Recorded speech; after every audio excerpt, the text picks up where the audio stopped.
394 de 2007 del 29 de octubre, la Orden del 9 de octubre de 2008, Decreto 428-2008 del 29 de julio, el Real Decreto 149 de 2009 del 12 de mayo y por el Real Decreto 132/2010 del 12 de febrero.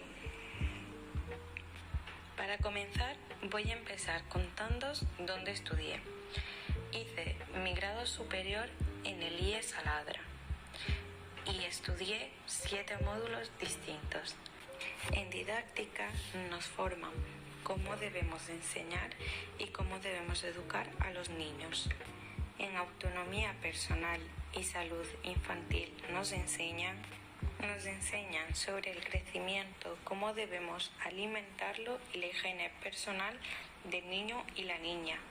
En intervención con familias y atención a menores en el riesgo social nos aprendemos las diferentes formas de actuar cuando nos encontremos algún menor en situación de riesgo. Y también nos enseñan cómo debemos actuar con las familias de los menores y según la situación de riesgo en la que se encuentren. En formación y orientación laboral nos enseñan las competencias y habilidades que son necesarias para entrar en el mundo laboral. En primeros auxilios aprendemos cómo podemos salvar a una niña o a un niño ante una situación de peligro. En desarrollo cognitivo y motor nos enseñan las diferentes teorías explicativas del desarrollo sensorial y las principales alteraciones y trastornos de los niños y las niñas. Y también aprendemos a valorar la importancia del ámbito sensorial. Y por último está el desarrollo socioafectivo. Aprendemos las fases evolutivas y las características del desarrollo afectivo, social, moral y sexual en la infancia de los niños y las niñas. Como un técnico de educación infantil, puedo trabajar con niños de 0 a 6 años que están divididos en 2 ciclos. Uno de 0 a 3 años dentro de la educación formal y otro de 0 a 6 años dentro del ámbito de educación no formal. En el primer ciclo de la educación infantil puedo trabajar dentro del ámbito escolar en centros de educación infantil autorizados por el criterio de educación y ciencias, con niños y niñas de 0 a 3 años en toda la etapa de la educación infantil. En el primero y segundo ciclo con niños de 6 años. En el ámbito de la educación no formal podemos trabajar en diferentes ámbitos de educación. Comenzamos con el ámbito de servicios sociales. Puedo desarrollar mi profesión en los internados, casas de acogida y residencias infantiles. En el ámbito cultural puedo trabajar en programas de ocio, centros culturales, bibliotecas, ludotecas, residencias infantiles y centros vacacionales familiares.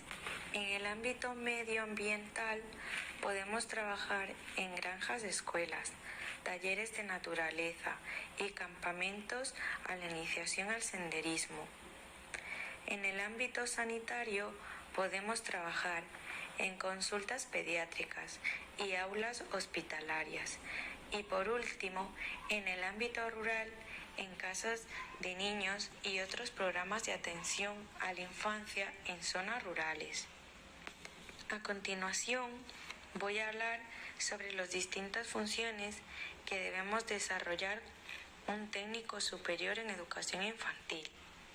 Como técnico superior infantil, tenemos tareas relacionadas con la atención directa del grupo de niños y niñas, que son los siguientes: atender a las necesidades básicas del niño, promover la autonomía y la confianza, organizar el ambiente, establecer rutinas diarias, promover aprendizajes, incorporar nuevas actividades y experiencias, proponer juegos, cuentos o canciones, crear situaciones de comunicación e intercambios, ayudar a los niños a superar situaciones que se les presente y les ayude a crecer y a desarrollar.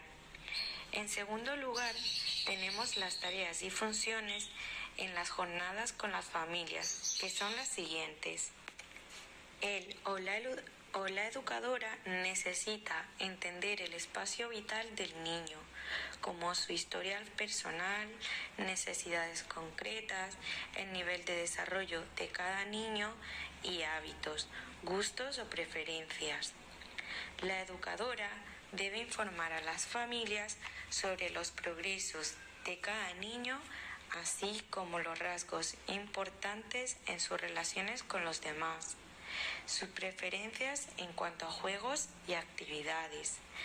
Debe hacer partícipe a las familias de sus propósitos con respecto al niño o a la niña, los objetivos pedagógicos que pretende lograr y las estrategias que se va a utilizar. Por último, las tareas. Como miembro de un equipo de trabajo, necesitamos varios requisitos para que el funcionamiento del equipo sea bueno, y son los siguientes.